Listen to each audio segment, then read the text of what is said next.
ಎ9 ನ್ಯೂಸ್ಗೆ ಸ್ವಾಗತ. ನಾನು ಅಮೀನ್ ಶೇಖ್.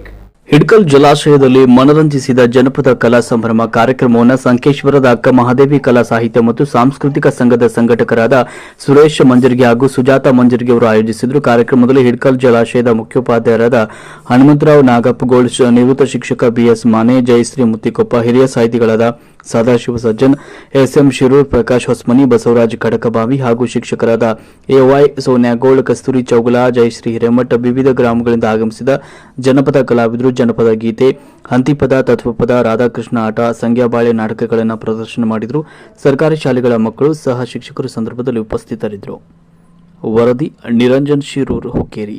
ಬೆಳಗಾವಿ ಜಿಲ್ಲೆಯ ಹುಕ್ಕೇರಿ ತಾಲೂಕಿನ ಹಿಡಕಲ್ ಡ್ಯಾಮ್ ಕೆಆರ್ಎಸ್ಸಿ ಸಂಸ್ಥೆಯ ಸಭಾಂಗಣದಲ್ಲಿ ಕರ್ನಾಟಕ ಸರ್ಕಾರ, ಕನ್ನಡ ಮತ್ತು ಸಂಸ್ಕೃತಿ ಇಲಾಖೆ ಹಾಗೂ ಅಕ್ಕ ಮಹಾದೇವಿ ಕಲಾ ಸಾಹಿತ್ಯ ಸಾಂಸ್ಕೃತಿಕ ಸಂಘ ಸಂಕೇಶ್ವರ ಇವುಗಳ ಸಂಯುಕ್ತ ಆಶ್ರಯದಲ್ಲಿ ನಡೆದಂಥ ಘಟಪ್ರಭೆ ಜನಪದ ಕಲಾ ಸಂಭ್ರಮ ಎಂಬ ಒಂದು ಕಲಾಮೇಳವನ್ನು ಹಮ್ಮಿಕೊಂಡಿದ್ದು ಬಹಳಷ್ಟು ಅತ್ಯಂತ ಮಾರ್ಮಿಕವಾಗಿ, ಸುಂದರವಾಗಿ, ಸಂತೋಷವಾಗಿ, ಹೆಮ್ಮೆಯಿಂದ ಹೇಳ್ಕೊಳ್ಳುವಂಥ ವಿಷಯವಾಗಿ ನಾವು ಇವತ್ತಿನ ದಿವಸ ಆನಂದ ಪಟ್ಟಿದ್ದೇವೆ.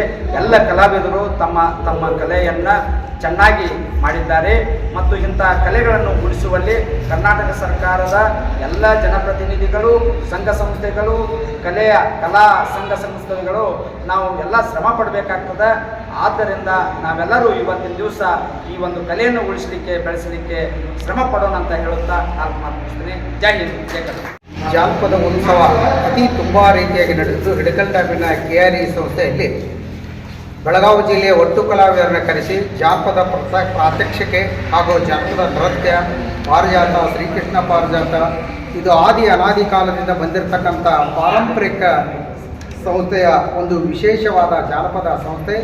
ಈ ಸಂಸ್ಥೆಯಿಂದ ನಡೀತಕ್ಕಂಥದ್ದು ಈ ಜನಪದ ಉಳಿವಿಗಾಗಿ ಅಂತ ಹೇಳ್ತಕ್ಕಂಥದ್ದು. ಈ ಜನಪದ ಉಳಿವಿಗಾಗಿ ಅನೇಕ ಕಾಲದಿಂದ ಬಂದಿರತಕ್ಕಂಥ ಈ ಜನಪದ ಸಾಹಿತ್ಯ ತುಂಬ ವಿಶೇಷವಾದದ್ದು. ಇವತ್ತಿನ ಎಲೆಕ್ಟ್ರಾನಿಕ್ ಮತ್ತು ಎಲೆಕ್ಟ್ರಿಕ್ ಯುಗದಲ್ಲಿ ನಾಶವಸ್ತಿರುವ ಈ ಕಾಲದಲ್ಲಿ ಈ ಪರಂಪರೆಯ ಮುಂದುವರಿಬೇಕು. ಈ ಪರಂಪರೆ ಮುಂದುವರಿಸುತ್ತಾ ಬಂದಿರತಕ್ಕಂಥ ಅನೇಕ ತಂಡದವರಿಗೂ, ಈ ಸಂಸ್ಥೆಯ ಮಾಲೀಕರಿಗೂ, ಸಂಪಾದಕರಿಗೂ ನನ್ನ ಅಭಿನಂದನೆಗಳಿಸುತ್ತೇನೆ. ಜನಪದ ಸಾಹಿತ್ಯದ ವಿಶೇಷತೆ ಅಂತಂದರೆ ಇವತ್ತಿನ ಮಕ್ಕಳು ಈ ಜನಪದ ಸಾಹಿತ್ಯಕ್ಕೆ ಮಾರು ಹೋಗುವಂತಾಗಬೇಕು. ಇವತ್ತಿನ ಕಲಾವಿದರು ಅವರಿಗೆ ಹೆಚ್ಚು ಹೆಚ್ಚು ಜನಪದ ಸಾಹಿತ್ಯದ ವಿಷಯಗಳನ್ನು ತಿಳಿಸಿ ನಮ್ಮ ಜನಪದ ಕಲೆ ಉಳಿಯುವಂತ ಆಗಬೇಕು ಅಂತ ಹೇಳಿ ನಾನು ಎರಡು ಮಾತನ್ನು ಹೇಳಿಕೆ ಇಷ್ಟಪಡ್ತೀನಿ.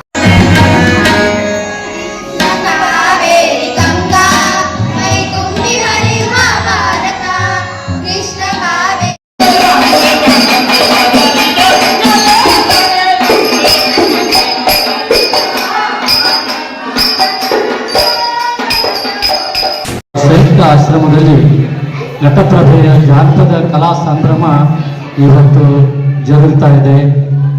ಇದೊಂದು ಈ ನಮ್ಮ ಭಾಗದಲ್ಲಿ ಒಂದು ವಿಶೇಷವಾದ ಜಾನಪದರಿಗೆ ಧನ್ಯವಾದಗಳನ್ನು ನಾನು ನಮ್ಮೆಲ್ಲರ ಪರವಾಗಿ ಅರ್ಪಿಸ್ತಾ ಇದ್ದೇನೆ.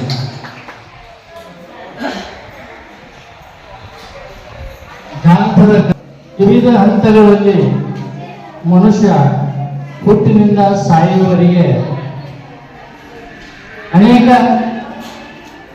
ಸುಖ ಸಂದರ್ಭಗಳಲ್ಲಿ, ದುಃಖದಲ್ಲಿ ತನ್ನಿಂದ ತಾನೇ